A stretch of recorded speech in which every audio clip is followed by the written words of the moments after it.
Welcome to the August edition of my carp fishing season. We are back again at the St Ives complex, but not on the lagoon. We are on another lake that I've fished on and off for the last couple of years called Shallows. Got some absolutely cracking old warriors from Cambridgeshire in here, some lovely fish, and I fished here a couple of weeks ago. Again, when the lagoon was busy, we was going to go over there, but it's really busy over there, so I've been coming over here the last month. And a couple of weeks ago, I fished this same swim that I'm looking at the moment, and we managed to catch a lovely, dark, long, great big tail on it, common, 24 pound I think it was, an absolute stunning fish. My first fish out of here, so I was well made up with that, especially a hardish lake like this. As lagoon was a little bit busy, I thought we'd come back over here and we'd try and catch some of them old warriors that inhabit this lake. Right, so we've turned up, and it is one very weedy lake, but there are some proper prizes in it to be had. Old wrinkly warriors, and I'm going to get all sorted out. I'm going to get all the bivvy up, I'm going to get the rods all ready to go out, and then we'll have a look at how we're going to approach it. Rods are finally out, really weedy out there. I had to, you know, all I did to find 3 spots, fishable spots, is to cast a bare lead out there in wherever I fancy, where it didn't look weedy, then try and find a bit that wasn't as weedy. I mean, it's only 3 foot deep, the lake, where I'm actually fishing, so you're not actually finding the drop. What I'm trying to do is, when I'm pulling that lead back, or lifting the lead up, it's not clinging as much. It's a little bit cleaner than it would be. If I cast it out and it's weedy, I just lock up when I try and pull it back or wind up quickly. I'm locking up. What I'm looking for is those spots which are a little bit less weedy. Rig wise, hinge stiff rig, a 20 pound boom, soft fluorocarbon. If you want to see how I tie that hinge stiff rig, look at my last video. I'll put the link up there. We covered it in the July issue of the vlog. It shows you exactly how to tie it, you know, the hooks, the links I use, the boom material, talk all about it. It's in there up on that link. So I'm fishing that, but what I'm doing is, because I think where I'm fishing I've got about 2 or 3 inches of light weed, I'm pushing the bead up on the lead core about 4 inches. So when I cast out and that lead hits the bottom, that hook link, that fluorocarbon hook link, is just resting on top of that weed. So I'm fishing, I'm angling. Nice match the hatch pop up on there. The reason I'm using a match the hatch, the XXX, is because where it's so shallow, I don't want to use a bright one, because the swans and the ducks in here are an absolute nightmare. Baiting wise, I'm just going to scatter on dark, 10, 20, 18 mil, XXX, exactly match the hatch on what I'm using on the hook, out in the general area of the 3 rods. I don't want to stick loads of bait out there, because knowing my luck and knowing how these swans and ducks are, they'd be all over the spot picking up my rigs and giving me liners and everything else, and I'll just be having to recast all the time. So I'm trying to go minimalistic, and hopefully we'll have one to show you in the morning. You never know, or tomorrow, over the next 48 hours. We're all sorted, everything's done. Now it's time to put the barbecue on, put some nice meat on there, have a cup of tea, relax, chill out, see what the night brings, and I'll see you in the morning.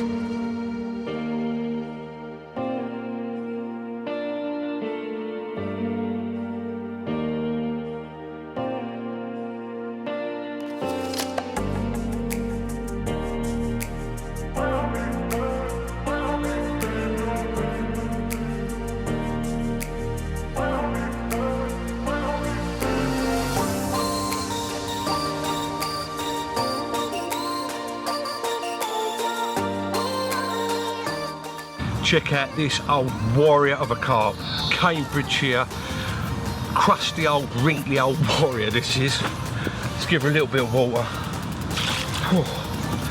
What a fish this is, eh?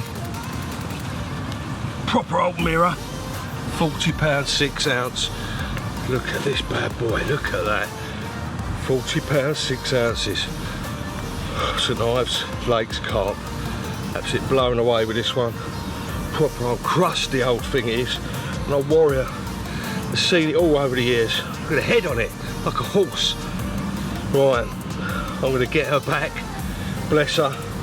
Yeah, made my day, that's it, this has. See you soon.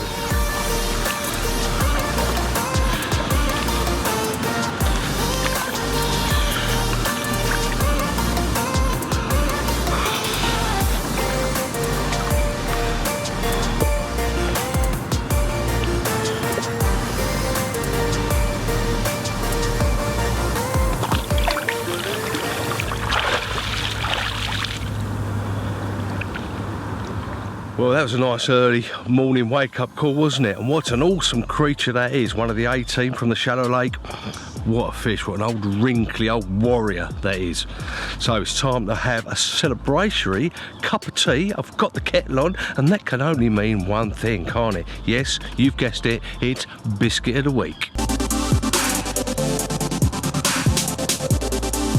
Look at that. Well, welcome to Biscuit of the Week, and this week we have got something a bit special.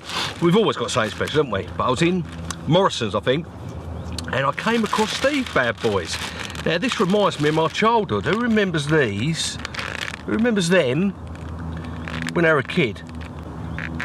I've totally forgotten about those. Viscount biscuits, mint cream, 7 baked biscuits with a mint cream layered covering, covered in smooth milk chocolate flavoured coating. Well, I remember these when I was a kid and I haven't seen them since. So let's try and reacquaint ourselves with what they taste like. Yeah, look, the old green wrapper. Look at that, look. Do you remember those? Remember those, the old green wrappers? Green foil. Let's have a look. A taste. Let's have a taste. Not very big. Look, not very big. Bite size. I'm sure I remember them being bigger than this all them years ago. Right, let's try.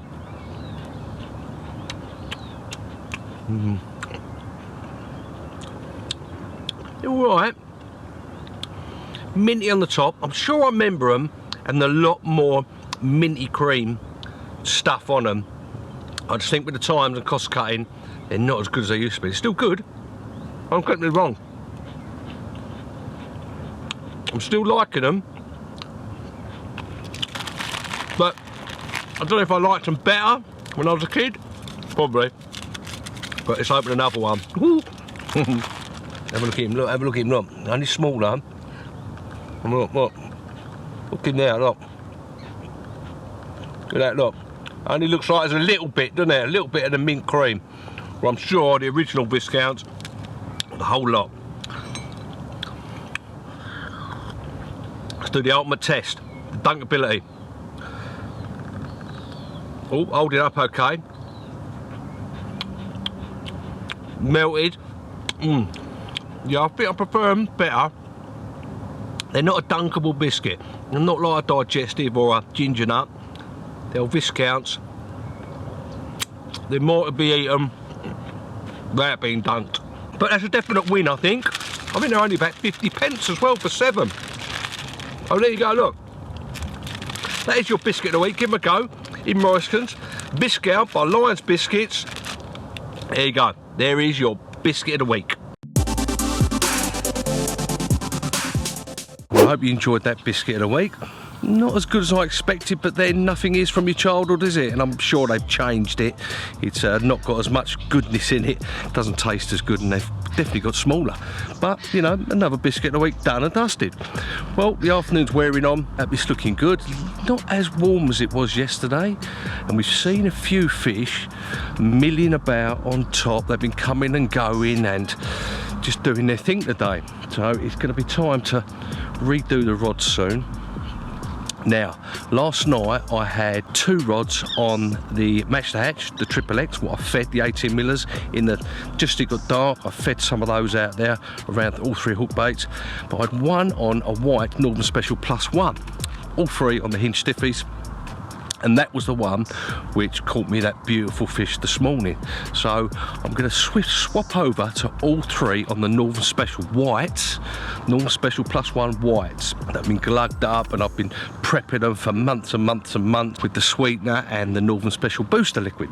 So I'm going to have all 3 on there. The only reason I only put 1 on, I chanced my arm yesterday, was because the last few times I've been down here, the swans and the ducks have been an absolute nightmare. I've had to go on an air of caution and just fish 1 on the fluoro type pop-up and the other 2 on the sort of darker Match the Hatch. But surprisingly, I haven't seen hardly any ducks and I haven't seen any swans in the area. It might be because there's fish here, but they don't want to seem to be here this time, which is good for me, so I can apply a little bit more bait tonight. Still the throwing stick, I'm not going to change what's worked, but also I'm going to swap over to 3 Normal Special Plus ones, all 3 are white, and get them out there. So I'm going to have another cup of tea, I'm going to sort myself out, I'm going to chill out for a little bit, get the rods, redo the rods, get them all back out there, 3 white pop-ups, spray a bait around again, and hopefully we may, if luck favours the brave, as they say, have another one to show you in the morning. If not, I'm happy with what we've caught. And tomorrow, don't forget, we'll be going into the rig clinic. I'll be showing you a rather nice little rig that you can use this time of year.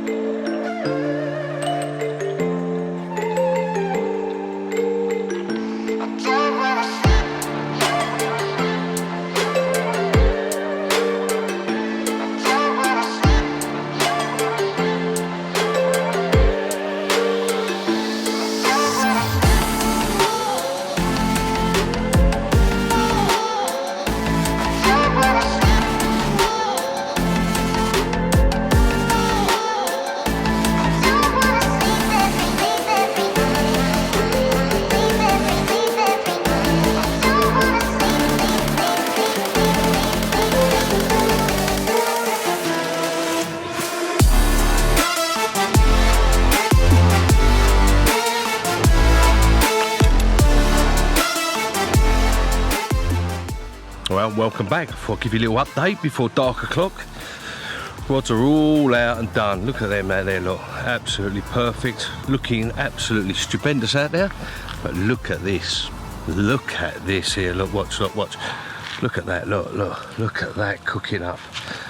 Look at that. Proper barbecue weather. Look at that. Oh, can't wait to get that down me, Gregory. I'll tell you that now. Could be any better, could it? Living the dream, eh? Rods are out. We've had a cracking fish. Food's on the go. We've still got one more night. Let's turn this ISO down a bit more. Turn that down a bit. Yeah, so, yeah, but now for dark, sun's setting over there. You can see it, look, up there. Sun's setting. It's looking good. I'm looking forward to another night. I'm not going to be greedy. So I've had a proper fish that's made my season, really. But I'm going to be greedy with that, that's for certain. That is what I am going to be greedy with. Right, I'm going to turn them over, I'm going to get sorted, enjoy the evening, see you in the morning.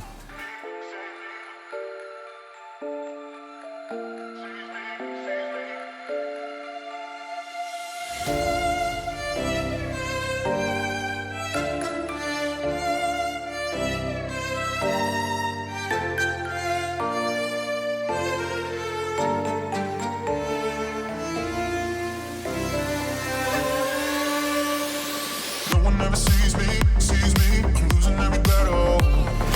No one ever sees me, I'm losing every battle. No one ever sees me, I'm losing every battle. Can somebody save me, I'm losing every battle.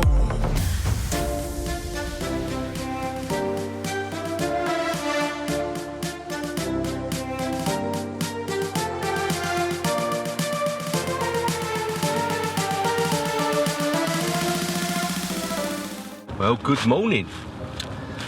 Nothing like a nice cup of Yorkshire during the day, but first brew of the morning has got to be a strong nitro blasted coffee with a couple of sugars to get you going, get you up and looking. Well, quiet night last night, not a lot happened, and not a lot does happen, to be fair, on here.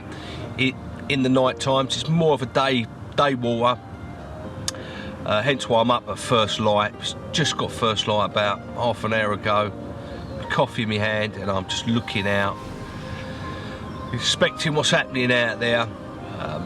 Due to it being a day water, plenty of hours left yet before we got possibility of a bite. It was around about now we had that absolute tremendous season making fish, old warrior, yesterday. So yeah, you never know, we might have another one to show you. You never know, we might have another chance for a bite, but I'll be happy with what I've got. Like a millpool out there, it's looking lovely, it's looking good. And yeah, I'm going to sit here for the next couple of hours, see if it happens, and then we're going to show you how to tie the hinged rig. Not the hinged stiff rig, the hinge rig, which is a little variation on the hinge stiff rig. I'm sure you're going to like it, I'm sure you're going to use it in a lot of your fishing. If you ever tied the hinge stiff rig or the chod rig, you're going to find this easy to tie. It's mainly based for, you can use it on a clip system. I use it on a on a sort of rotary system, but you can use it on a clip system as well. So it's very versatile pop-up rig. So I'll get back to my coffee, get back to watching the water, and I'll see you in a little while to show you the hinge rig in this week's rig clinic. I'm going to show you how to tie the hinge rig. Now, don't worry about taking notes or the components or anything like that as I talk through how to tie the rig. As per usual, I'll put everything down in the comments or the description of the video below, so you can go and click on that and go and find all the components you need to do to tie the hinge rig. Versatile rig, and whereas the hinge stiff rig, which shouldn't be confused with the hinge rig, is more of a stiffer boom, you can use a coated braid or a braid or anything like that, but still get the benefits of that curved, stiff chod section that is really good at turning the fish's mouth and a really good hooker, and it does tend to catch out the bigger fish as well. First of all, if you've ever tied a chod rig or the hinge stiff rig, then you're going to be able to tie this pretty easy. Peel off about 10 inches of stiff choddy material. I like to use 25 pound because the curve holds itself in the higher breaking strains of the chod material. I take a nice big size 4 chod out-turned eyed hook, thread that through, do a knotless knot around the shank of the hook, pass it back through. I then take a little hook ring swivel, push that on, push it back through the eyed hook, creating the D. Creating the D and a place to mount my hook bait. About 2 inches down the stiff material, I like to put a fold in there.